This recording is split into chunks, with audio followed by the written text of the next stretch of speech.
welcome to episode 232 of Retro Encounter, RPG fans podcast on many topics, usually games that are 2 years or older. We're here today to talk about Soul Blazer, which should be a very exciting time. And I'm going to introduce everybody now. So I'm here with Mike Salbato. Yes, hello. You may remember me from being an sort of editor-in-chief of RPG Fan. Good to have you. And Greg Delmage, who's usually on Random, so welcome. Thank you for having me. I'm excited to get back into this game again and talk to animals. Yay! And Kyle Seeley, our resident Soul Blazer expert. I don't know if I'd say expert, but I'll take the compliment. Please do. Although I really, really like this series a lot, too. I know we've talked about it. We're counting on you, Kyle, when everything goes to pot to, put it all back together. I'll try. You need to go into the dungeons and save us all. Get those monster lairs. Save the tulips. And so, just for fun, I'm going to have everybody say their favorite item. I'll start. I'm Hilary Andreff. My favorite item so far is the Dream Rod. And we'll talk a little bit more about that as we go through the game itself. But it's a little like Cardcaptor Sakura Rod where you can look into people's dreams. See, I kind of wish you hadn't chosen the Dream Rod because I sort of also want the Dream Rod for that same reason. I guess if that one's off the table since you chose it, then I would probably pick one of the bracelets. Because there's 2 bracelets. One boosts your attack power, one boosts your defense. And They're pretty rad. Yeah, it's really helpful in certain boss fights. Okay. How about you, Kyle? Just to be a little different, I'm going to go with, for aesthetic reasons, let's go with the mole's ribbon, because out of context, it's just like, what is this? Yes, it's a little pink ribbon that belonged to Momo, the mole. Yeah, and you may never figure out, depending on... Because it's not really... I don't think it's necessary to progress the game that you figure that out, right? I believe that is flavor context that you can do if you talk to NPCs. Yeah. Yeah, it's a take it or leave it situation. But I guess that leaves me. Just because of how ridiculous it is and how overpriced it is, I like the goat feed. Yes. Yes. Just that kid trying to railroad you. Best. Most ungrateful child. And then the mom's like, he saved our life. Give him the goat food. And then you just get a stupid goat to her. But you can just keep goat feed in your inventory indefinitely, because why not? I was kind of wondering, do you guys do that too? Yeah. Yes. Okay. Yeah, we kept it, and then I don't know if you guys went back and talked to the kid again after that. And he's like, you don't need more than one of those. Come back. Have you seen? There's 3 goats, kid. And that guy's wife. Yeah, I disagree. There are 3 goats in that town. Yes. Well, exactly. Anyway, all right. So that's actually a pretty good introduction to Soul Blazer. It's a little silly. It's an early kind of action RPG. It was made by Quintet in 1992. It is the first in a wonderful trio of games that include Soul Blazer, Illusion of Gaia, and Terranigma. All of them kind of have a really cool theme of either exploring or rebuilding the world. Soul Blazer and Terranigma, a little more so than Illusion of Gaia. Soul Blazer specifically, and you would not know this unless you actually wait through the intro. Yes, which, incidentally, this text intro that describes the backstory of the game, I don't think I've ever seen in my life until we accidentally left the title screen running a few days ago. Yep, so right? it was new to me. Well, it's, you go through even that first bit, and then they start saying oh yeah, this happened, and oh yeah, that reference to this happening, and you're like, you're talking like I should know about this. What have I missed? And Hilary, you have... Does your copy still have the original booklet? Does it say any of this stuff in it? You know, I actually didn't get a chance to look at the booklet. I think it gives a little bit. Does it? I don't even have that. I have just the cartridge, so I don't know. Yeah, I wasn't sure how intact your copies still are. What you find out from this mysterious, hard-to-find exposition is that there was a king named King Magrid who made a deal with the evil spirit Deathtoll And he basically sold out all the beings in the world, in the area. Boo. Boo! For 1 gold coin each. Because he's greedy. Not that greedy. I mean, there's not that many people in the world, so would he make like an extra like $100?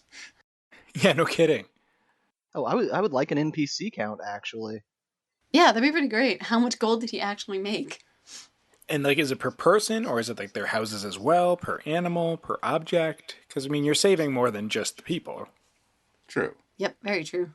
So But I think it does say just for like the people of the world. I would say it's everything that you restore. Okay. So when you restore the woman to life, that was a gold coin, and then the entire house was what, another gold coin?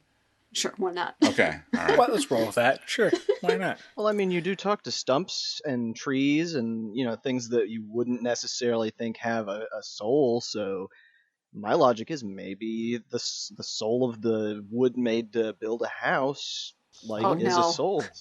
Oh no. Oh, Get that's meta true. on us. Well, shoot. Now I wish you could talk to the houses. And maybe they're just not talkative. That's true. That's true. That would be really funny. They're just very bitter. Or they're dead. I don't know. Oh, I don't want to think about that. Okay. Just go to I a wonder dark what place. people are thinking right now listening to this episode, because if you don't know what this game is yet, this probably all sounds like a bunch of nonsense. Right. So let's They've back paused, up and gone back to explain check their RSS feed. What did I download? What's happening? what is going on. So to back up, the world is empty. That's a huge problem. So you are a Soul Blazer, basically an angelic being who is charged by your mysterious, benevolent master to go and restore the world because he wants to give everyone, including the king, a second chance. So you are basically an angelic being, which kind of explains why you can talk to tulips, stumps, birds, moles, elevators, etc. And also people. Yes. Wouldn't that be a twist? Well, Man. But yeah, Soul Blazer is like, it's a really rad title to give like your holy warrior. But at the same time, you're supposed to be restoring the souls, but you're blazing them. you're blazing the That's a monster very different layers. game. That's fair. Okay, yeah, blazing layers for souls. I mean, not to just drag this out longer, but in Japan it was Soul Blader, so maybe it was really? just a That's reference to his interesting. sword at that point. Yeah, his blade frees souls. Yes. That is an interesting point, actually. I hadn't really put much thought into the title change. Shift the context slightly, but I just feel like whoever did the English localization was like, this sounds far cooler, and then just went with that, and it's like hecka 90s. Maybe. It is like 90s. And also, I guess it sort of fits with the magic. Yeah. Because a lot of it's like fire or light based. That's true, and then it all comes from like the soul of a creature that kind of joins you or bequeaths it to you or something. Yeah, you team up. So the very first thing you do in the game, well, is you find a magician who offers to join you, and he ends up being just like this little ball of light that circles around you. Because it's his spirit, technically. Even before you go to any of the main locations in the game, you find him. Who's kind of off in the master's realm. It's like this little area where you start the game and you get charged with restoring the world. And he's just kind of off to the side there. Yeah, and that little like tutorial kind of thing you do that's very cleverly set up to just kind of make you figure it out. Yep. Through practical application. Exactly. And what you figure out through practical application is that the basic flow of the gameplay in this game is you find a vortexy looking monster lair somewhere. You fight the monsters that come out of it, usually with your sword. When you've defeated the correct amount, the lair clears. You step on the lair and it frees a being of some kind. Or opens up a path to progress. Right. Yes. It's an interesting, I guess, gameplay flow because it also depends on the layer. Some of them, they just spawn one at a time, which I hate because then you're waiting forever for the dumb AI to just come out one at a time at you. Whereas it's nice when they all come at once because then you get a little bit more it's like it raises the stakes because some of them move really erratic and you're just like, I might get overwhelmed. And then it's also very satisfying when you can take out multiple with like a spell or with a sword blow kind of thing. And so it gets through it quicker, but it is more risky for sure. Right. So from there, you can proceed to the first area of the world that you need to restore. And if you look at the map, you can kind of see it's very clearly broken up into like 6 different areas, basically. And if you've paid attention during the intro, or if you talk at length with NPCs in the first area, you get the hint that what you need to do is free this inventor named Dr. Leo and try to find your way to the world of evil to stop Deathtoll. Dr. Leo and all of his many, like, usually animal friends. Yes, so there are soul stones in each area. And Dr. Leo has left an animal friend in charge of each area that you visit. And it's a neat variety. I mean, you've got the like grassy hillside, you've got a forest, you have a really cool underwater level. Maybe one of the only ones that I had very little qualms with. The underwater one? Yeah, because usually underwater stages are very polarizing. I hate this or I love this. Yeah. Yeah. I mean, I do appreciate that it was not one of those games where, even though I appreciate the realism, a lot of times when you get underwater, it's like, well, we need you to feel like you're underwater, so you're going to move at half your normal speed. Yeah, that did not happen at all. Nope. Yeah, it's basically just a different skin, and then there's maybe one or two kind of puzzly things that feels watery, but otherwise, yeah. Yeah. And then we go north, I think, after this. Is that the one? Do we go to the mountains next? I forget, because we only played up to a certain point. Yes. Yeah. So we cleared St. Elles, which is the 3rd area of the world, and opened up the way to the mountain, which is the 4th. Yeah. And something I hadn't noticed as you go through each area, which, again, I'm sure we'll talk about each in particular, but I noticed at this time that on the overall map, they get populated as, like, you've unlocked more things kind of thing. Like, it shows up on the map as well. Oh, it doesn't yeah. just stay as an empty space. And I had forgotten that was a thing. I thought it was interesting that you would bring that up because I've been playing this game for 25 years, probably, however long it's been around, and I just noticed that last year. That's a neat and subtle touch. Yeah. Exactly. I didn't notice it until we cleared the 3rd area, because when you first go there, as I recall, when you see it on the map, you just see water. And then when we were ready to leave, that you can see on the map all the different islands and the ship and everything you visit there, which was a neat touch. I think we both kind of paused and went, hey, there are the islands. If you look up game graphics for the world map, there's no way of seeing it in-game, but I did find that Grass Valley also has an alternate one that you don't get to see. Oh, wow. That's cool. That is really neat. So Grass Valley is the first hillside. Yeah. It's a lovely little place. It is. It's very charming. So do we have, favorite characters, favorite parts of Grass Valley? I like the goats. The goats are great. I just really like the tonal, this game has a kind of strangely jarring tone. It's all over the place.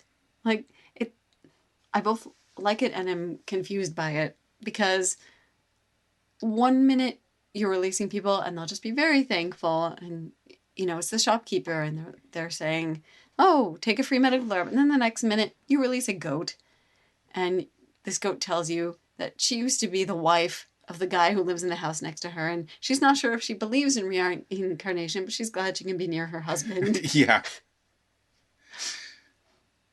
Yeah, and he's just like, yeah, this goat just showed up one day, and I was like, why not keep it? It's I only have following to me pay around. $10 million to feed it. That's only if you talk to the kid, though. The That's mom fair. is more reasonable. Yes. But I do appreciate, extortionist kid's pretty great. But I think I really like the guy who runs the mill. Oh my Yes. God, I was going to say that. Who's just like, this is my job, but I cannot do it. Could you help me, divine being? Yes. I can't turn the water wheel to get it started, because what am I even here for? And then, Did you talk to him after you get it started? No, I don't think I have. Oh, yeah. He then goes, "Oh, I was turning it the wrong way." Okay. The icing You know on the what? cake. I think we need to, instead of calling him the mill guy, because that was going to be my favorite for that same reason. So thank you, Greg. You're welcome. I think we need to just rename him as like you had one job guy. Yes. Yes. Turn the wheel with the water. Yes. I also like useless bridge guard. I'm guarding this bridge, but I guess I don't really need to. Go ahead. Yes. But when you cross the bridge, he still steps back and guards it again. Yeah, he's like, "Okay, you can pass." Yeah, exactly. From what? Like the other goats? I don't... Anyways. But it was Dr. Leo's daughter that kind of clued me into the fact that I had missed something in the story. And so when I went for my subsequent playthrough after having saved that first time, that's when I actually like waited and saw the intro thing. I was like, right, back in the day, they had the intro videos, and often they included story. Oh, here we go. But the game doesn't start by default by going through story. Like, you just start the game and it's just like, hey, everything sucks. Fix it, my angel. And you're like, okay. No Sure. exposition necessary. Just get in there. Okay, sounds good. Didn't ActRaiser, the one before this, have a similar amount of exposition, I feel? Probably. Yeah, I think. And they're very similar vibes. They are very similar vibes. I feel like it's split in a similar way because I remember starting ActRaiser and going, "Okay, I guess I'm supposed to go to a town map. I'll float around and I'll try. Okay, now I'm building the town. All right." This is the weirdest version of SimCity ever. Yeah. But it's so good. I love Oh, ActRaiser. it is. The first ActRaiser is great. I hadn't tried the sequel, and then I haven't tried the unfortunate revival that really didn't land. I mean, to be fair, I shouldn't badmouth the sequel because I think I played it for only 5 minutes. But as far as I know, they took out all the sim aspects. It's just an action game. It has a reputation for being just an action game and being really rage-inducing. Yeah, that's too bad. That was the whole joy of the first game, is the mixture. It just like Soul Blazer is. It's an interesting combination of these two different modes. Yeah, it makes the world matter in Soul Blazer, that you are trying to like it's really a gratifying progression system that as you're just starting out in the green fields and you go through each thing and then like the first thing appears. And the game does a good job of kind of holding your hand enough to be like, hey, this one's important, go back. Whereas other ones, it's just like, it released a kid. Oh, it released a tree. And then every once in a while, I'll be like, you hear a small voice. Right. I was like, it's always a small voice. Yeah. Well, or a lady screaming inside. Oh, right. Or the cue of, I hear somebody snoring nearby. Could be bothered to find out where, but... Oh my gosh, yep. Look, that bird had a lot of important business, all right? Or no, that was the dog. That was one of the dogs that was hearing snoring, I think. Okay, so guards in this world are not the best, because I'm pretty sure that was the guard dog who was supposed to guard the animal graveyard. Yes. Right? Again, from what? But Yeah. actually, I know who also did a very bad job, and which we'll get into when we get to the forest, I'm sure. But you get to Dr. Leo's daughter, and then she's the one that kind of really starts ramping the plot forward once you unlock her, because she's the one that kind of gives you a reason why you're doing this beyond just the sake of helping people and saving them. But she's also just like, my dad's the key, and he was taken away, and please help him, And that's where you first... Do you use the dream rod on her first? Yeah, it's one of the Gotcha. early uses of it. She's a slave. Yeah, totally not ripped off from Kirby. No. Oh my gosh, why did I never think about that? It even looks the same. Oh, It geez, really you're right. does. Let's just use this item. Just throw some wings on it. Yeah. I don't know why I thought Cardcaptor Sakura before I thought Kirby. It's the wings. It's like a mesh of... If Cardcaptor Sakura's rod and the dream rod from Kirby's Dreamland had a baby, it would be this rod. Okay, all right. Thank you for making it the rods having a baby and not... No, Those two no, characters. no. Okay. We're going to avoid that. But yeah, so you use the dream rod, which is, as Hilary was saying, is really cool because it lets you... For some reason, you're too polite to wake them up, I guess. So you have to Always. tap them on the head with this rod. Hey, Yes. hey, angelic beings understand the importance of sleep.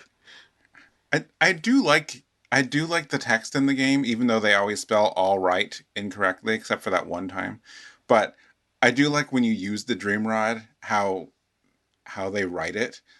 Because because like when you have to use it in the first area on one of the tulips, it's like, you gently place the dream rod onto one of the tulip's petals. You always get that little description. Yeah. Which is definitely very necessary when they have limited animation, right? Yeah. Yeah.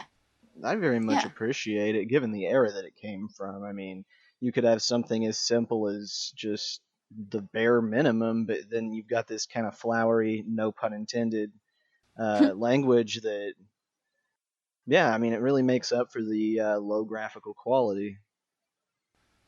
Agreed. They do a lot with what they had. Yeah. They I think I've just been utilize. spoiled by Illusion of Gaia and Terranigma. And Terranigma. Oh, God, yeah. Yeah, those talk about working well with your resources. Actually, that's something this whole series does well. It's like working with your visual resources well. Yeah. And then figuring out how to push the boundaries as they go. Right. Each sequel was an extra 12 megs, I believe. Wow, yeah. See? Oh, nice. There you go. So I mean, we don't have to move on after I say this, but I do have one more thing I wanted to cover in Grass Valley. And that was our realization of the importance of crab walking. Oh my gosh. Because there's that one guy that tells you, you can crab walk. And we weren't really using it much. It's like, all right, that's fun. It's cute. And then that first boss is super obnoxious. Trying to like run up and like hit him a little bit here and there. Unless there's a strategy, I don't know. But it turns out if you just crab walk into him, he dies very, very fast. If you like go up the ramps and such? Yeah. Well, yeah, because when you swing your sword on the ramp, you slide back a little bit depending on which one, and you have to like kind of fight with it. But if you crab walk, you don't have to like go through that. You just move up, and your sword is already held out in front of you. Yeah, and that helps with a lot of enemies. There's plenty of enemies that are totally happy just to run themselves through on your blade. Yep. Exactly. And either you just have to slightly manage your distance or whatever, but that is doing that to even the end boss is one of the tried and tested things, which I had forgotten about, trying to stupidly attack him from the side, and he's like, "Nope, I'm metal now." And that's why I had written in our progress report. I was like, "Oh, I need to find the metal sword already." I was like, "I don't remember. It's been so long." And then when I went back in, I was like, "Oh no, I don't. That comes much later." And so yeah, I finally made it through that. But this is after you go through like a couple different like dungeon tiers and in the underground kind of thing, and have mostly unlocked everything. And even then, it starts into some side quest stuff already. Like there is some side content in pretty much each area that you can miss. Right, like getting an extra medical herb from the goat, or I think one of the armor sets in the forest. Yep. Yeah. Yeah. And like the little secret pass. Oh, yeah. That you have to get to the boys' cave. Yes. And that comes into play again later. So they're kind of planting the seeds. So yeah, if you missed out on the intro, you're basically caught up in a broad strokes kind of way by the end of Grass Valley, because you've talked to Lisa, you know her father was taken away, you know he was important, you know he had his animal friends who had mysterious stones, you know the world is empty and threatened by Deathtoll, so you can kind of piece it together. And you've seen the dream round mechanics, and it's pretty cool what they do with that. You usually either get a hint or you can open something in the real world environment by manipulating through their dreamland. Yeah. And I love how ethereal the dreams are. Like there's some weird stuff that happens. Like some of them are pretty straightforward of them just being like, "Hey, we're talking in dreams, cool." And there's other was like, "I'm a tree that wishes I was a bird." It's very And I just get philosophical. really, it gets very philosophical and not eccentric, but anyway, it's bizarre some of the stuff that they just come up with, and you're just kind of spectating, less involved. Well, that Right. makes sense as an avatar of the master. Like, that would be kind of a detached role anyway. That's true. Yeah, it's totally valid.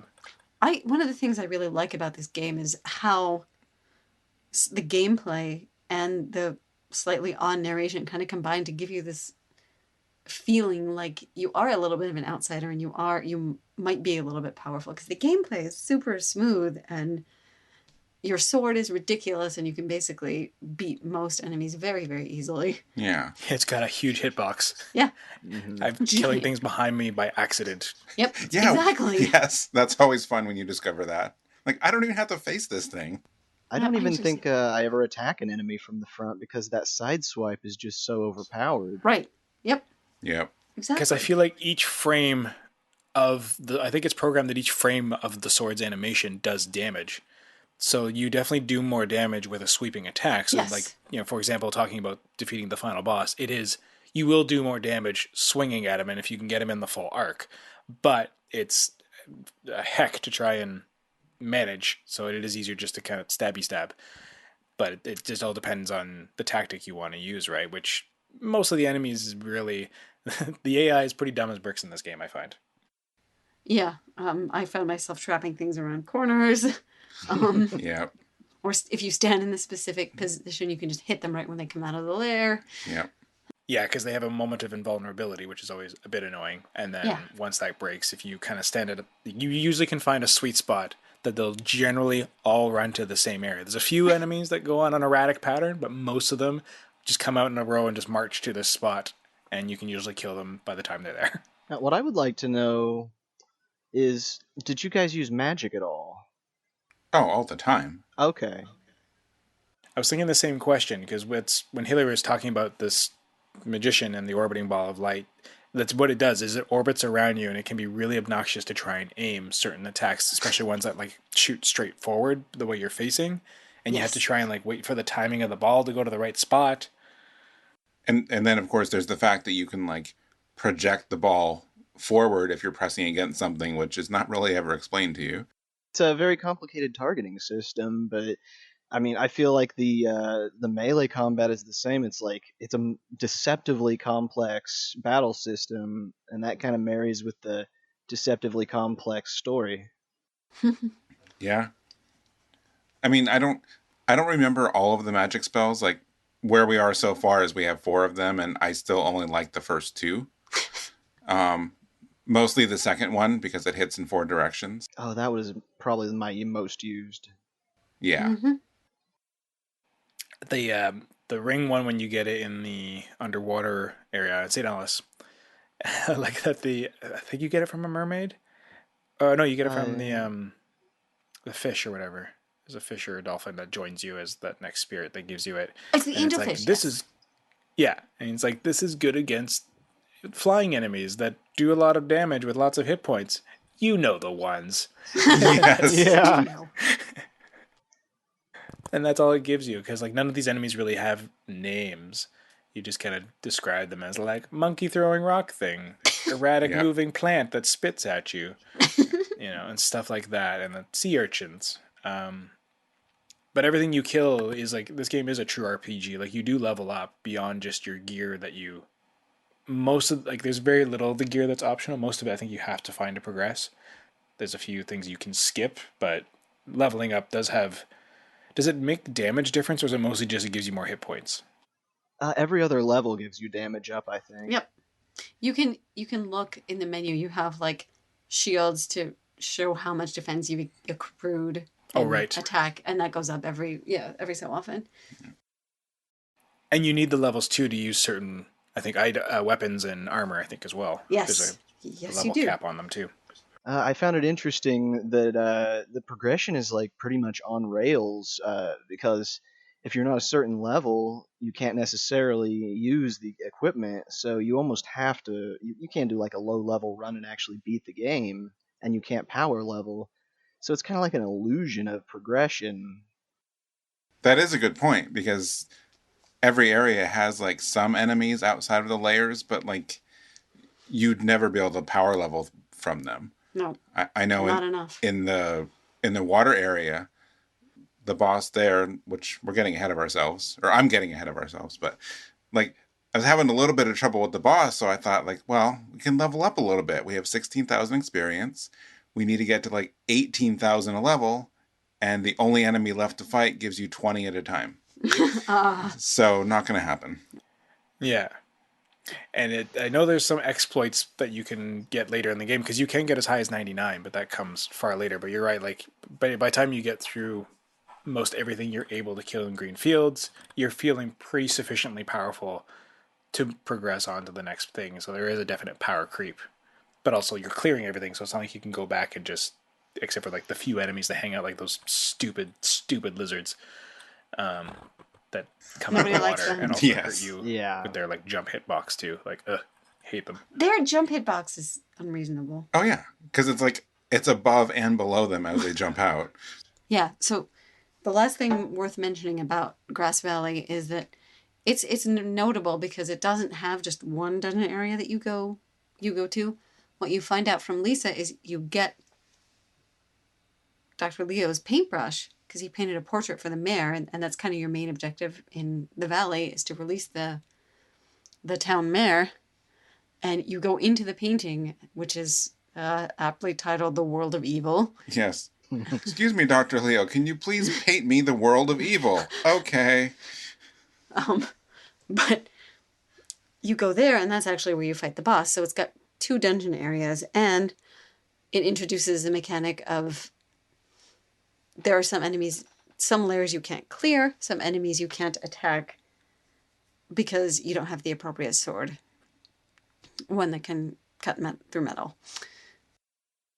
Yeah, it's neat that you have to kind of go back eventually, even to like the beginning areas. And it's a nice benefit that they let you actually unlock a tiny bit more of it instead of it being pointless backtracking. Yes. Yes, definitely. I think a lot of it is stuff you might want, if I'm remembering correctly, by the time you're at the end of the game. But you don't necessarily know you want it at first. Like, I think a few of the emblems you can get that Oh, way. right, yeah, that whole thing. Which Yeah. did we get an emblem before we left grass fields? I don't remember unless I'm playing the game, but I'm pretty sure you can get 1 or 2 in the first area. Wow. I wonder if you have to go back, because we got our first one. It was C, and it was in Greenwood. Oh, okay. Yeah. So. I actually do have a question. Did anyone else notice the Dr. Leo is an inventor and an artist, and his daughter's name is Lisa? I mean, I don't know why it didn't hit me that is very likely a Leonardo da Vinci Mona Lisa reference until like the last playthrough or two. But I was wondering if anyone else caught that. Yeah. Wow, I didn't know. I like that. I picked up on the Leonardo da Vinci thing. Yep. I wasn't thinking about Lisa's. Okay, yeah. That's clever. I like it. So once you free the village mayor, the lovely hillside town is much safer, and you get your first stone. The master says, "Good job," and you move on to the next area, which is Greenwood, which is probably one of my favorites. Yes. Because it's the little forest sanctuary run by a dog named Turbo, where all the animals live together peacefully. I wonder how that name came across in this medieval era. Yeah. As a kid, I always think that was one of my favorite areas as well. Oh, yeah. And it's definitely where they double down on, like, here's all the things you can talk to. Because in the first area, you eventually accept, it's like, okay, I can talk to goats and tulips. And then it's like, no, all you have here is you have dogs, you have moles, you can talk to the raft, the wooden raft. The wooden rafts that refuse you? And I think it's interesting that you don't talk to any more humans for a long time. That's true. Oh, yeah. True, yeah. Because the third area has mer people. And sea fish and all kinds of that stuff. But yeah, in Greenwood, it's a neat little area. I'm always have a penchant for my foresty places, so I like it as well. And it feels like there's a lot of stuff to find because like you get there and there's a bunch of little islands you can't reach, and you can see like a chest behind a field of flowers that you're just like, I want that, but I can't get it. Right. Yep. There are a couple tree homes, and you just know that there's stuff hidden in the flowers around the trees, and there are holes. Yeah, So the there's like a tunnel molehills start system. showing up.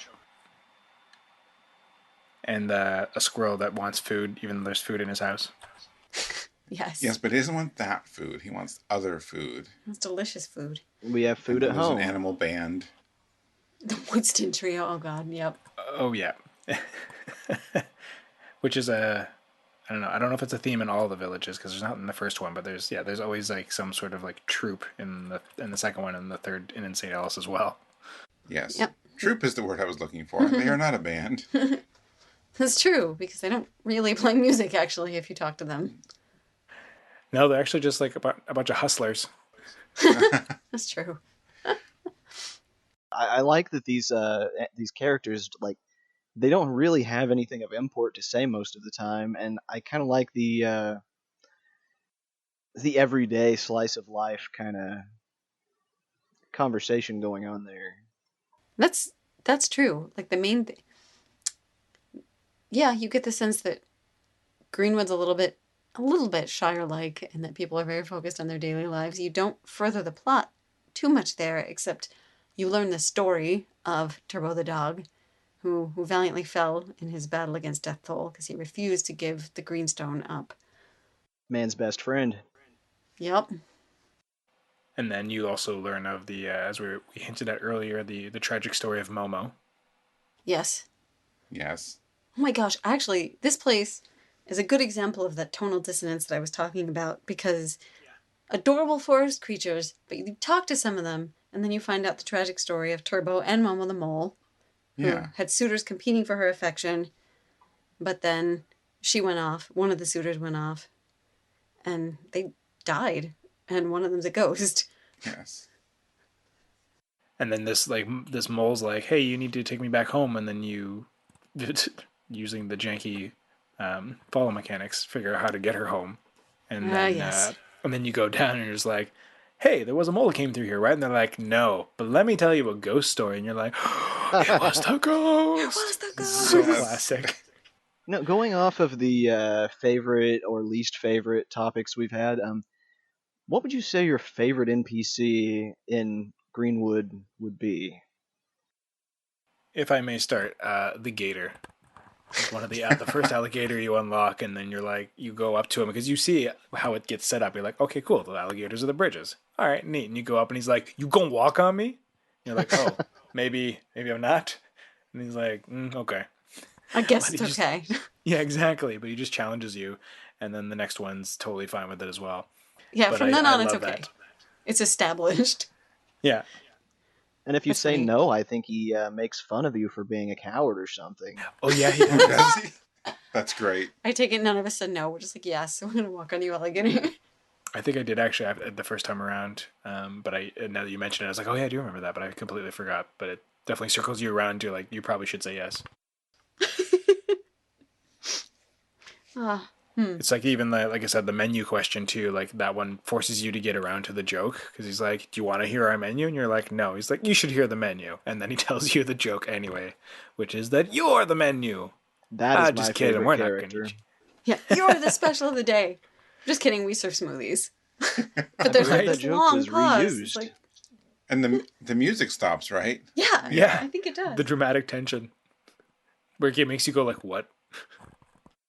Why are you threatening to eat me, puppy? I can't recall if what's- they did it in Terra Enigma, but I know they did it in Robotrek and Illusion of Gaia again. Oh, Yeah, there's a similar question about food. Oh, nice. That's great. What's for you two? Your favorite NPCs? I like the deer that randomly rams the tree and gives you access to items. Oh yeah.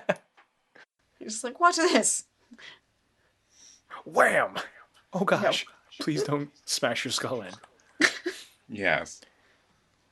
I sort of like the picky squirrel whose house is full of food and wants something else. Although in terms Yeah. of like visual aesthetics, then it would just be one of the birds. They're because, adorable. because those birds are super cute. Well, and I love the way They are. they're animated and they fly around. Yeah. They I'm going to remind go over me of here Flickies. now. Now I'm back over here. Yeah, and you're like, oh, I want to talk to them, but my honorable mention goes to the thing I hinted at earlier, and it's part of the plot device because the rafts, you can talk to them because they're made of the talking wood. So again, why don't the houses talk? Maybe it's only the wood from the green wood that talks. Maybe. At any rate, you eventually get to a part in like the marsh level, which that music we'll talk about.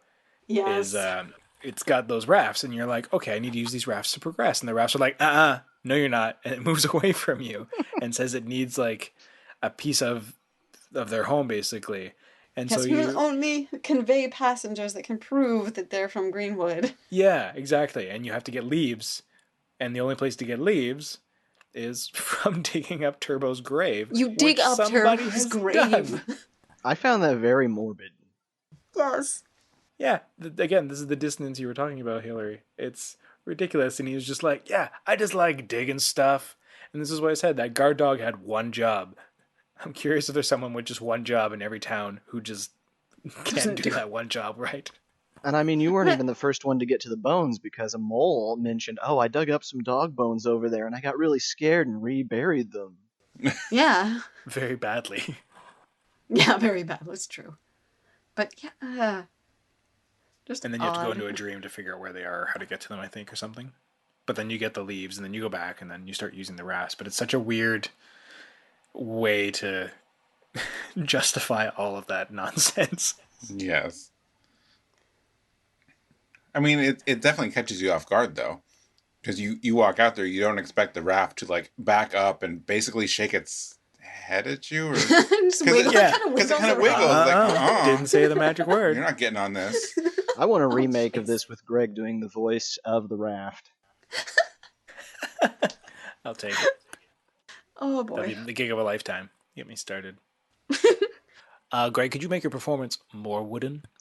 But I'm dear. Ha! Oh, snap. I mean, I really do think this game could probably benefit from reading some of these lines aloud. Oh, yeah. Let's be honest. It would add something, I think. Highlight just how surreal some of it is. Yeah. I will say that this whole series, I played it at least around 8 years old, at least, and that really there were themes that were way too mature for me that I think taught me things about life that I wasn't ready to learn. I have heard that, and Yeah. I was a little bit older, but it definitely stuck with me. I felt like a little bit of my innocence was lost. Like, Oh. Like Your what? soul was blazed. yes, my soul was Yes. blazed. Like what kind of things, Kyle? Well, Or are you just saving the heavy focus on death and just meaning of life and just all these like really adult things that you don't start thinking about usually until you start to grow up. Right. I think a lot of the series kind of talks about life as a struggle in some way, and there are points in Illusion of Gaia where that's kind of thrown in your face. That's one thing I love about these games, that it just they can teach you something. As far as like video games being art, you might not think to look on the Super Nintendo, but if you really pay attention to the themes in these games, like it's as deep as any classic literature piece if you look under the surface. I'm curious what another localization pass would bring to this if they were ever to update it or remaster it for some reason, which they won't, but, we can dream. I want to see that for the whole series. Oh, yeah. Well, plus, I mean, it's probably not an issue here as it is with like older games, but I always wonder on stuff like this. Well, it happened to Final Fantasy IV. Like Final Fantasy IV had stuff like cut out, like, we can't fit this, or we're not going to get to this. So, like, I always wonder on older ones like this too, like, was there more that just didn't make it over here? Was it even darker? I Yeah. have an answer to that question. Oh, good. I was going to say, there was like 24 more megs, right? I'm not sure about that, but I do know that the boss of the next world was originally topless. Oh, well. Skull? No, No, we're my in- bad. The next world that we haven't played yet in this. Gotcha, after St. Ellis. Yes, Ah. yes. Yeah, that saucy skull. But what was our boss? I'm blanking now. What was before we moved on? What is the boss of the Greenwood? Lion heads. Oh, yeah. Those statue things. Yes. Who you can also, at least 2 out of 3 of them, Yeah. Stab walk. vanquish Salbato. I'm Yeah, calling I crab remember it walking being with your sword easy. stab walking now. But before that, you go through all like the marsh, which had the amazing. It's probably my favorite music in the whole game so far. Oh my Is gosh. Just okay. that bass line in the marsh is amazing. Yeah, musically, the game is really interesting too, because most of the villages have 2 versions of a very like medieval sounding theme. One that sounds a little bit lonelier before you restore things, one that sounds happier after you've beaten the boss. But then you go into the dungeons and go ahead, Greg. Yeah, and then you get these rad bass lines, but I'm so over the village theme, I gotta say. Yeah. But the marsh was pretty solid. St. Elles, when we get there, has a good theme. I love it. It's definitely like we're on a heroic adventure, and that's pretty great too. But I'd still say the marsh is the winner. And then you go through the marsh, and it has all like the three different temples that you find out. So you kind of get a different like puzzle flavor for each of them, so to speak.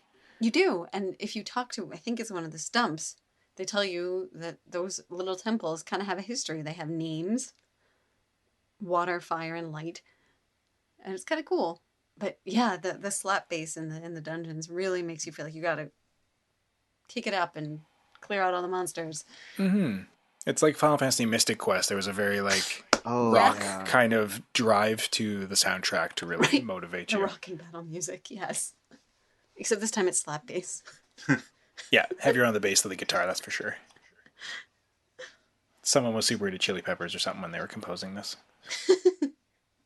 But it's all three of those themes. And then again, like you have a new spirit you get in Greenwood as well, which gives you that light power that it emanates light from your orb thing, which again you could miss if I'm not mistaken. Yeah. And this is a mole in this place who, surprise, also is affiliated with the master somehow. And it's like, yeah, I'll give you the power of light to see in dark places. Yeah. It's beautifully ironic. Yeah, right? And it's in the light temple, I think, that you need it, because the light temple's all dark. I think is Except that for one. the lasers. Yeah, and those orbiting sun thing, or no, like the bouncy sun things. Yes. Their power is to be a DVD waiting screen.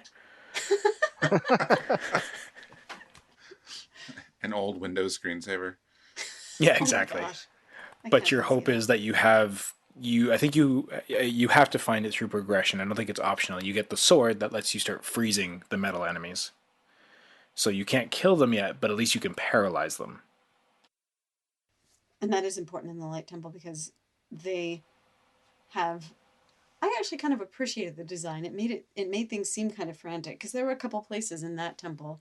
I think that's the first point in the game where I felt really challenged by the battle, because it's a confined space because of the laser maze that you're in, and they have those orbiting enemies that you know if you're They in can just their go through way, stuff. yeah, they go through the lasers, and if you're in their way, they do a lot of damage. And there are a large number of monster lairs, and they're all the type where they just pump out a bunch of enemies at once, so you're kind of overwhelmed. I hate the disappearing lizards. Oh, the stealth lizards that Yeah. randomly go invisible, except for their shadows for whatever reason. And there's even one of the ones before that. I think it's the fire one that started getting me. There's the don't get too greedy on the hot floors unless you happen yeah. to get the ice armor, which I got after, even though I could have got before, and I was really mad at myself. I was like, dang it, could have saved myself all this trouble of hot feet. Yeah, me too. But there's Well, and the whatchamacallit, those the scorpions I think show up in there, and there's they go on the basement floor. I think it's that one, and it's a very like one like enemy size column maze kind of thing. And like the freezing power is critical there if you don't want to just get abused by these scorpions that just go on a route and Right, will because you constantly can't be maneuver overlapping around you. Exactly, and you can't kill them. It's like a Super Mario Podobo. Yeah. Nope. Exactly. And that brings up a good point about the order. We've hinted at that a little bit. Not only can you miss items and get them after they were perhaps most needed, you can also do that with monster lairs. Like, you can vary the order of monster lairs a little bit. Like, we messed up a little bit with the Woodston trio, so they were kind of stuck as spirits, I think, for a while. Yeah, like in Greenwood and in the next place, like we kept like releasing things before like in the wrong order. So like you have all these like floating fireballs like, hey, you can't release this yet because you didn't like do this other one first. And you can talk to them, weird. and they go, "Help me!" Oh yeah, that's so super sad.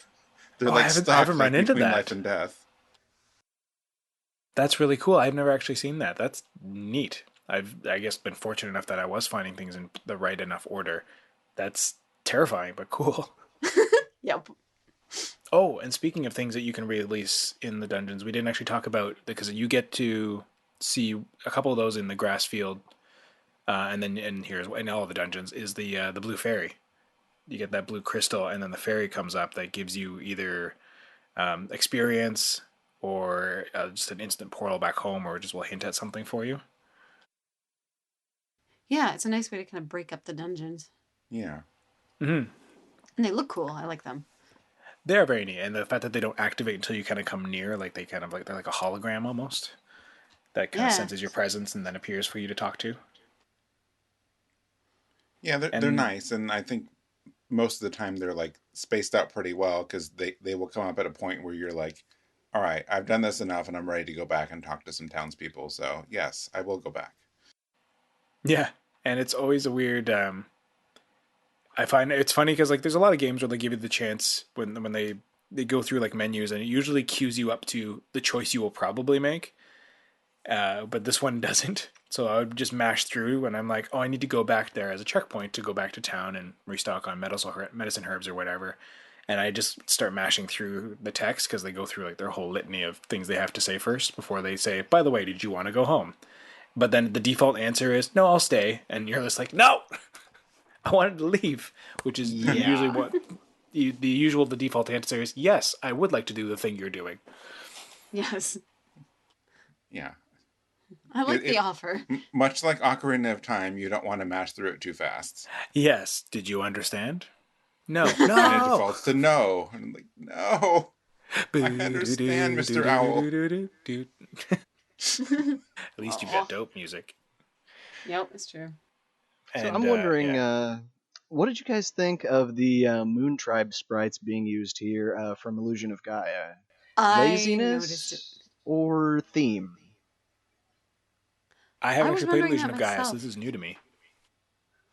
So the Moon Tribe, they show up in Illusion of Gaia, and they're kind of like an ancient culture, and they were touched by the light of the evil comet, so they're like kind of somewhere between humans and enemies a little bit. And feel free to describe this in more depth, Kyle. That sounds about right. Yeah, and so it's interesting to see them as a full-blown enemy in Soul Blazer. They're the like kind of like ghosty head things, or yeah. Oh, those things. Okay, and yeah, they're kind of annoying, but also surprisingly easy to fight because they usually just kind of blitz at you, and you usually have enough time to take them out pretty easy. But they can be tricky. So is Illusion of Gaia supposed to be a prequel, or is this saying that like by the time you get to Illusion of Gaia, they've reformed and are somewhat of a more sentient race? It's not specific if Gaia takes place before or after, but I mean, my thought with them is basically they could have made a new graphic for that Moon Tribe, but they chose to reuse an asset. And I mean, they've done that before, but it just makes me wonder if someone in development like actually planned for those to be the exact same thing, or if it's just a coincidence.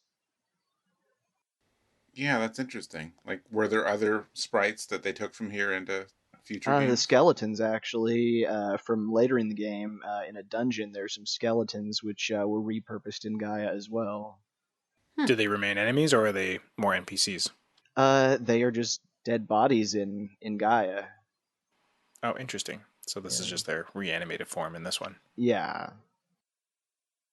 I mean, there's no way of knowing without talking to the people who made the games, but that's something that I've thought about a lot.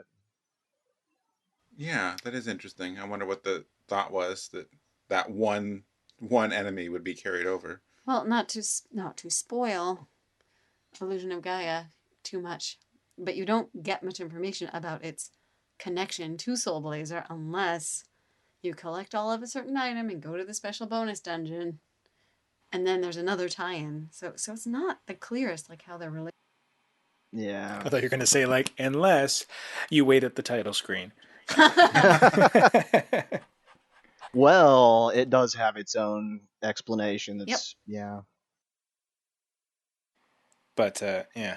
One thing we didn't actually talk about back with the magic was the mana system that is kind of like that's the one thing you stand to lose if you die. That is your precious resource that you can stock up the I can't remember what the unit is called now. Gems. That you use. The gems, yeah. And that's what it costs to cast your spells, and you stock those up as you go from killing enemies. They poop out gems when they die of varying sizes. And also, does the fairy give you some of the gems, or sometimes you just unlock paths to a Some treasure do. chest that gives you gems? Chests, yeah. I can remember at least one instance. I think there is a gem sprite that gives you gems. Yeah, and then and those, yeah, they don't really do anything else except it lets you cast more magic more freely. But yeah, you can stand to lose a lot sometimes. It's surprising how much confidence it has, even though whether you're using the magic a ton or not, still knowing that you have access to it, then all of a sudden you're like, oh, now I have to be thrifty, especially when you get to those spells that cost like 8 gems. Yeah, they get pricey. That was an interesting thing about the item system, I thought. I mean, I don't know about for anyone else, but for me, it always made sense to never take bracelets off unless I had to because you get your stat buffs. But if you know you're about to die, go ahead and put the strange bottle on and you can keep your gems, or vice versa. Like if you think you're Throw going to in die, medicine. you can, yeah, the medicine. And, It's almost as yeah. tedious as like um, the Capcom Legend of Zelda games, where you're constantly swapping in and out the most useful item for the moment kind of thing.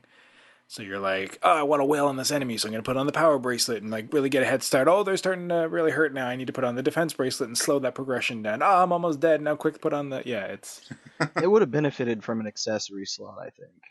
Yeah. it's like, yeah, they have like an L and an R. Use them. Come on. No, that's for crab walking. Yes. Right. Which also, crab walking, like, isn't it strafing? Like, I picture crab walking as that thing when you like, you go all creepy like the chick from The Ring and you go over on your back. You know what I mean? You're flipped over like a Yeah. gymnast and crab True. walking that way. I thought that's what that was. It So looks it like just he's sounds. grapevining. I would really I just like can't unsee that. I really just want to The animation I noticed this time around too is surprisingly like because I think it's a full 8 frames, and yeah, like the way they make his feet cross is very like a good attention to detail. He's not just sidestepping; he's full on like crossing his feet over. yeah. And you want to Anyways, take that away. Yeah. I am a monster, Mike. Do No, you that's want to fair. defeat Deathtoll or not? Which also I didn't until we just started talking about it, and hearing somebody else say his name out loud made me realize, oh, death toll. The toll is 1 gold per death. I get it. Mm-hmm. His name is very Uh-huh. on the nose. Oh yeah. But at any rate, I digress. So Greenwood, we beat the Lions, and then we go on to our final thing that you set us upon our quest, upon quests, Hilary. Yes. So Greenwood is safer. The animals are happy, if not a little bit morbid. Um, and then we move on to St. Elles, which is mostly underwater, but you quickly find that most of the action in the dungeon for that stage is a series of islands that are all a little bit different, which I think is really cool. It is a really neat mechanic. Yeah, and backing up. Um, so you mentioned the ice armor to help you Oh right, yeah. bear the heat The fire stuff. in the fire temple. Well, there's usually some sort of environmental item that you need to find, and in St. Elles, it's the bubble armor that lets you go into the main underwater area that has the entrance to all of the different islands. So here it's the Queen of the Mermaids that got greedy and she stole the area's gem from Rude the dolphin. No, not Rude. Loot. Thank you. It's very sad. Which, Yes. yeah, it's pretty tragic. And then, did he get thrown in jail? Or no, it was a different one that's in jail. Okay, this is another strange little thing. He is kind of in jail. There's a mermaid guard that you revive. Yeah, you're excited. You rescued him. You walk out, and the mermaid guard is like, "Yeah, he can leave when he wants." Yeah, but he doesn't want to. Like, what? So Yeah, Otis it's from like Andy maybe he Griffith. likes it there. It's funny, but yeah, you get the bubble armor. That's right, and that lets you explore everything below. And it's just like it's like you're a divine being, but it's like no one can breathe underwater if they're not fish or something. Like it's just like no human can breathe underwater or something. I And always forget which to put that on for backtracking. oh, so you're like How do I go through? Oh, right. I'm going back to the third world, and I'm wearing better armor, but I'm still dying underwater. Oh no. Oh man, interesting. Yeah, so there's some environmental obstacles that you have to remember. And this is also the first place, because you go to all these different islands and then you get one of these one of the bracelets is very specific to one of the islands, but it's the first one that allows you to actually defeat metal enemies before you're actually able to defeat them. Because, yeah, because you had the Psycho Sword up to this point would let you freeze them, but you couldn't stop them. But then you get a new sword, and then you get this. I think it's literally called the Thunder Bracelet, right? The Thunder Ring. Something Yeah. like The that, Thunder yeah. Ring. That's right. And so on one of the last islands, there's these like pyramid things that if you wear the Thunder Ring and touch them, lightning strikes, and it will basically be an area kill thing. And I like how. Oh, go ahead. go ahead, sorry. I like how it's described too. It's like if you wear this near the pyramids on this one storm island, you will call down lightning from the master, like he's helping you out. Yeah. I'll like, help you out, but only if you stand. No, a little to your left. Okay. Next Now to I'll my help. idols. Cool. Yes. Right. I never thought about it, but that must be what they are. Yeah, I guess so. More or less, right? Because what other purpose do they have? It's like, why can't I just call it down to the ring? Right. Is the master just like a pyramid? He's what's on the American dollar bill. Oh God. So I like that it's like very multi religion. Like it seems to like blend a lot of different, I guess, religious lores together into just one kind of. It has something for everyone, I guess. Which could be just a cheeky message, perhaps, from the writers or the Yeah. creators to be like, they're all the same, everybody. I mean, you got a lot of Eastern and a lot of Western, but I noticed like with the little pyramids, there's more. Yeah, that's a good point. I hadn't actually considered, but now that you mention it, you can totally see it.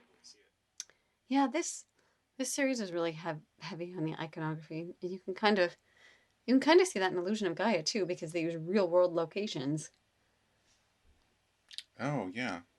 Boy, I need to play that game again. It's been so long. I like, yeah, every area also has like area specific items.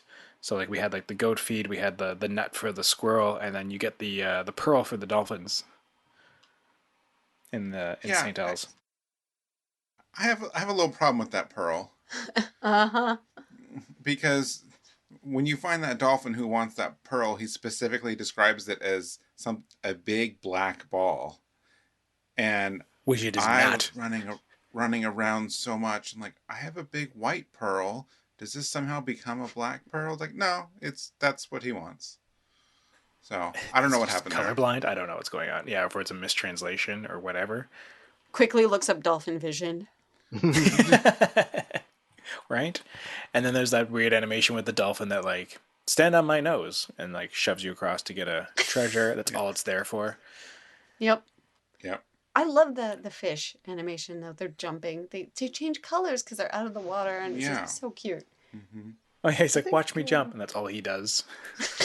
One of the Yep. disappointments I had was actually, say that Thunder Ring, for example. You never really use that mechanic again, like with the Dream Rod, and I think that's a missed opportunity. Absolutely.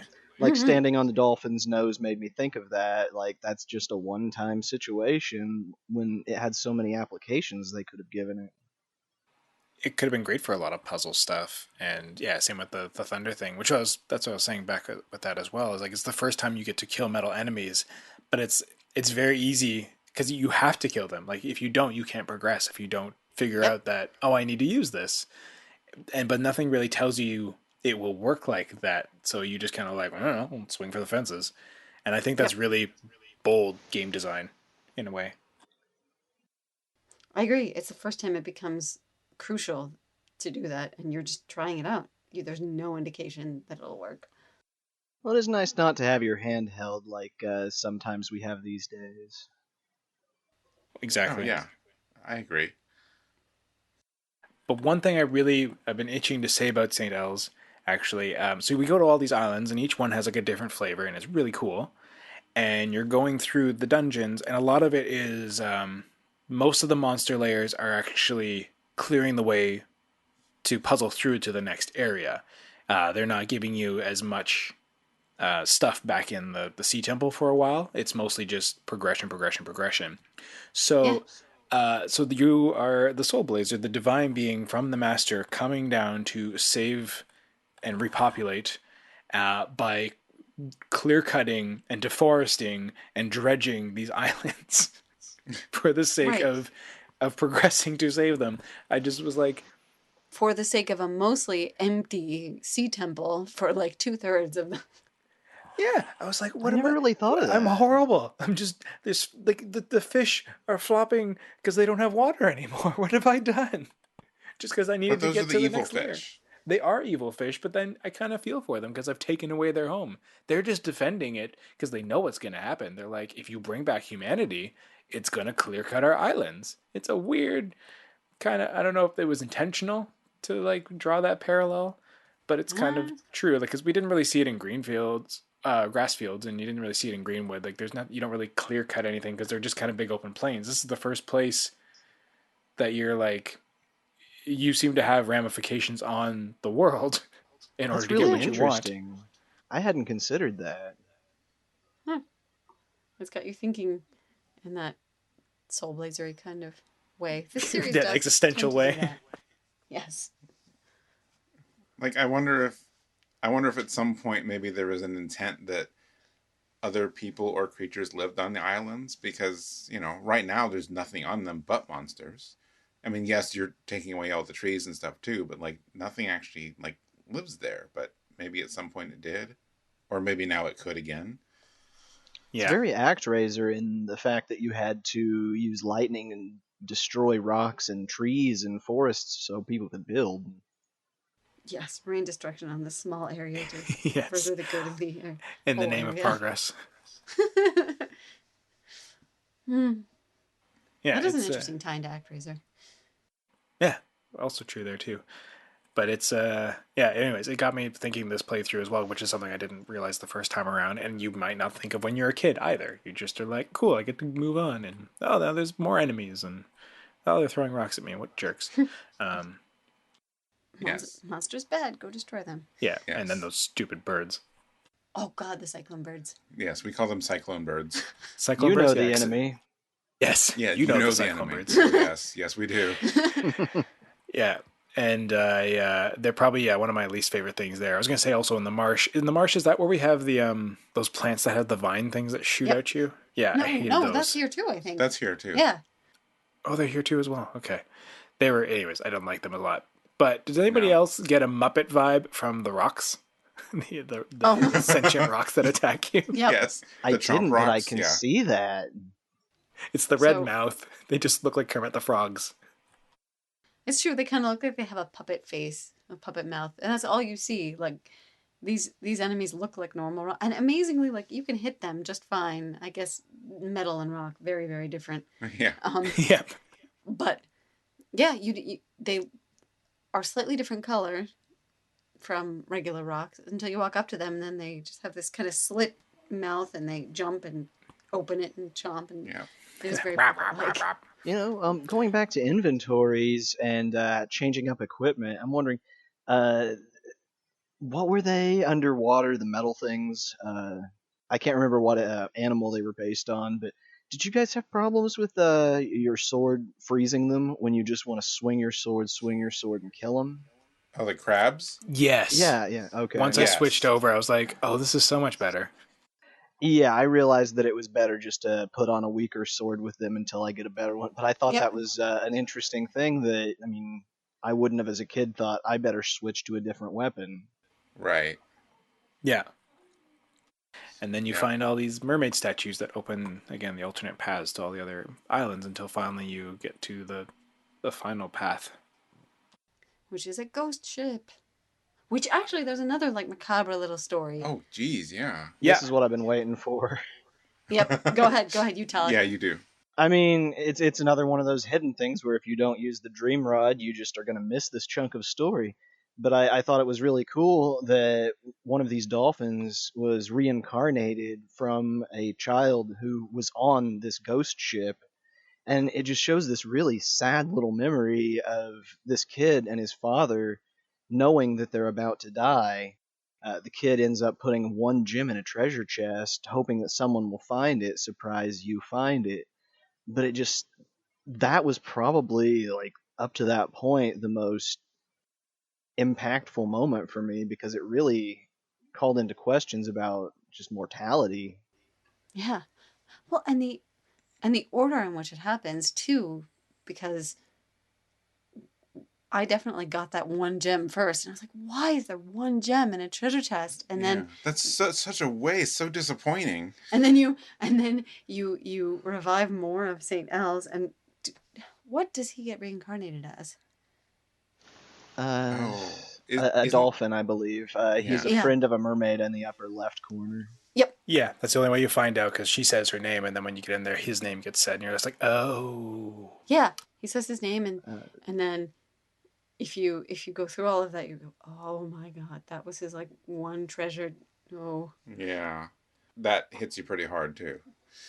Mm-hmm. And going back to what Mike's struggle was, did you also think that one gem was going to be the black pearl? Because I definitely did, 'cause I had the same thing too. I was just like, I don't have a black. Maybe it's the kid's thing. I'm like, it's just one gem. This is dumb, stupid kid.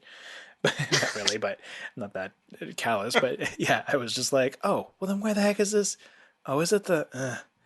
But yeah, and then you were saying, Kyle, it's morbid. oh, in Illusion of Gaia, I won't swear to it, but I feel like there was a kid named Service, which was the dolphin's name, and if I'm remembering correctly, this kid's father was like off away, and you find his skeleton at one point. I could be wrong, but I know that that was an event that happened in that game. If that's No, the I remember the case, name too. wow. That's an interesting tie-in. Oh boy. Also, is that one of those old English names where like the poor kid, that's all his life was being a servant? So his name was Service. It's like the Ooh. Masons, where Aw. that was their Oh, I job. hope not. You know, I I guess mean, just it's a that's how it different used to be, spelling, but that makes sense. right?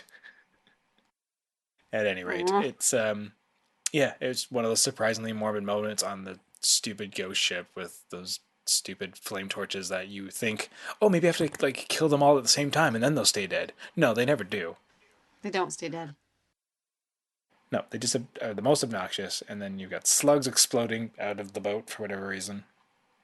And the debris can. Oh my God, that stupid debris. Yeah. And then you finally get to the topless skull boss, and with his gets very handsy with you. Ooh, ha, ha, ha, ha, ha. And there's conveniently like a row of the torches, so you can't move around as much as you would like ever. Yeah, you can't just be like, you can't find a sweet spot and just manipulate that. Like you definitely had to play the dance of equipping different things because I was like, well, I just want to rip through this with the power band, but if I'm not careful, you can really get chewed up real fast if you don't have the high defense on. Yep. I died real good, I think, my first time I encountered this thing because stupid grabby hands, they do more damage than I gave them credit for. They do so much. Yeah. Yeah. I was surprised a couple times at least. Yeah, until you realize, like, don't stand in, like, the center. Like, you kind of have to, like, you find a strategy to get around things, but it's, Yep. Stay to the side. yeah, it's classic, like, arcade shooter kind of style thing where there's a lot to be aware of in that battle. There's a lot of moving parts, and it's a lot to Yep. manage. You gotta learn the pattern. Quick update, I did look it up. The character in Gaia's name was Sabas, and in this it was Serves. So I'm thinking maybe That's it was the close. same person, just translated differently. His father was maybe. looking for a ship in the latter game as well. Oh, maybe, yeah. Intriguing. Well, I mean, it is like you said, Kyle. It's firmly established that it is the same world, basically. Yeah, I mean, I suppose there's no reason that one couldn't take place right after the other or concurrent. The dad is the skeleton boss.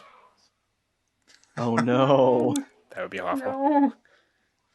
No. His rage over the loss of his son was turned to that. Oh. It could And then be, you have to defeat him. I hate that I want that to be canon. makes for good Better drama. motivation than most random dungeon bosses, let's be honest. Well, yeah, because we've seen these 3 random bosses that we don't even know why they're there. Like, did Deathtoll put them there?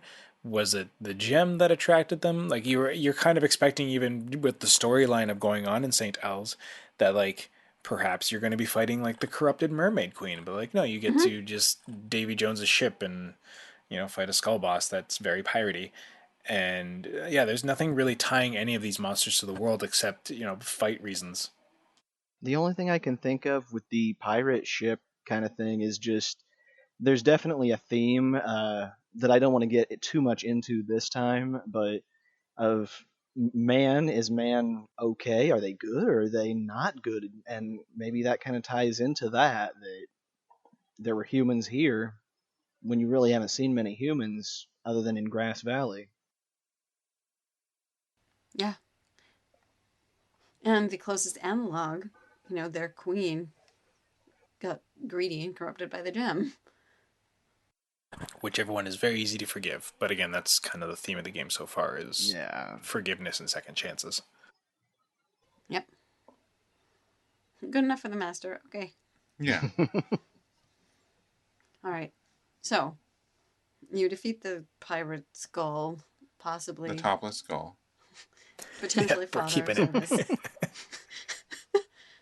When you say that, I really just picture like the frontal skull plate just off. It's like when you turn the skull of your enemy into a mug. Oh my gosh. Anyway, so you do that. That revives the palace, revives the queen. She becomes understanding, like we alluded to. Yeah, my bad. I think she gives you the gem and says, I see the need for you to have this. Here you go. Yeah, and again, you don't wonder like how that behavior got corrected because like you did nothing, and if it's just out of gratitude and realizing like, oh, I'm back, and maybe I should rethink my actions that led me to this point. It's a classic Ebenezer Scrooge moment. Yeah. That's true. I'll change. Something I've always wondered about this game is like just how aware is everybody that they've been gone, because there seem to be some like varying levels of awareness of that time passing of being in a place of non-being. Maybe it's like dreams, where some people remember their dreams really well and some people have no recollection. It could vary from person to person. Yeah. Yeah, because some of it you feel like, yeah, they were aware, and others it feels more like, everyone told me that this happened. So thanks, But none of them really, not a lot of them really know that they were gone. They just only know that they're back. But some people are missing. Why? And that's the only way they kind of seem to piece it together, maybe. Did anybody else also try doing the dance with the mermaids? Does anything happen from that? Or is that just a red herring? Red herring as far as I'm aware. Yep. We did too. We fell for it. We later looked it up. I mean, I'm glad I gave You get up to on dance it. with mermaids. That's reward enough. Yeah. I mean, who wouldn't want to do that? Were the Fair fish point. in St. Elles red herrings? Purple and No. They're angelfish. They're angelfish. Ha ha ha. But the best angel is that one that heals you for free. Yes. Yeah. Pun crashed and landed. Yep. We called you on it. At any rate, so yeah, we have. I can't remember the next place that we're going to. Is it the snowy place next? Yeah, it's Lainel is the name of the something there. I don't know if it's the name of the town or the name of the mountain, but The Mountain of Souls. yeah. Nice. Any wrap up kind of final thoughts about the game so far? What are you looking forward to? I think I'm looking forward to Dr. Leo's lab because that's really where a lot of the story picks up, and Yeah, we'll get to find out really what happened and what's going on. Yeah. Yeah, and I think getting to figure how King Magrid just fell so into this whole thing. I'm excited to finally get the metal sword and go back yes. and get stuff, because I cannot remember if I did that in my first playthrough. I feel like by the time I got there, I forgot that was a thing and didn't actually end up going back. I can't remember. Yeah, and it'll be interesting to see and kind of catalog exactly what each of us missed and what we found when we go back. Yeah, definitely. So for now, why don't we all go around and let listeners know where we can be reached. So again, I'm Hilary. I'm EPFire on Discord and HilaryA@RPGFan.com. And I'm Mike, and I am on Twitter, but I don't use it that much. But I'm at Valkyrie Studio on Twitter. I am Greg Delmage. You can reach me at P.O. I can be found basically as at Greg Delmage more or less anywhere. I'm GDelmy on our Discord.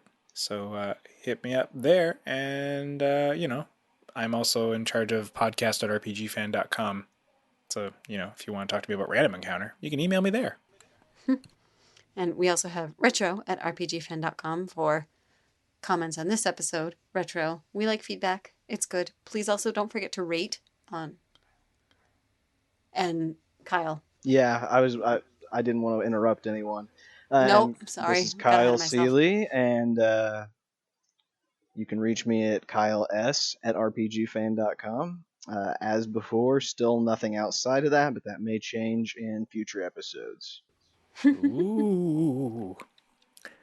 He's going to have a Soul Blazer only Twitter account where he just tweets Soul Blazer Oh, quotes. if only. No, I'm Would thinking a follow that professional immediately. site. Yeah, sorry, Kyle. I heard an email address and leapt off that. Oh, That's my what I figured. bad. I accidentally segued Yeah. you. Sorry. It's okay. Yes, also don't forget to rate on your preferred podcast platform. I thought you were going to say rate your preferred podcast. Like, should Yes, we rate keep your retro around? preferred Do you like Random Encounter better? What about Hat and No, Eric? Maybe let's they're not doing do better that. than we all are. I vote for Rhythm Encounter. Aw. Well, Lots of people like rhythm. Yes. I gotta go with retro because I feel like that is like the only one that I'm ever on. Aw. Well, That's a fair point. I'm sorry, Greg, but I think my proportion of appearances has been retro as well. It's okay. And heavily that. That's totally fair. Everybody likes it better because there's more of it. I kid. We're not competing. No. I'll make it a We're all point to friends cross here. over at some point. It's Yep. all good. You're There always is. welcome. But anyway, you were saying, Hilary. Well, I'm glad everybody's been enjoying Soul Blazer so far. Coming up, we are going to have a game journal on Mother 3, which is long anticipated. Yes. Yay! Ah. I think that showed up on our internal staff polls, at least 2 or 3 times, and every time I was surprised that it didn't win. Yeah, same. So that's exciting. That's finally happening. Well, thank you all for joining on this journey. And we will, keep fighting the good fight, destroying those monster lairs, reviving the world. And Blazing Souls. And Blazing Souls. I'm talking to goats. And yes, don't forget to talk to your goats. You talk to ghosts probably because you blaze souls. Yes. Take care, everyone. Good night and good luck.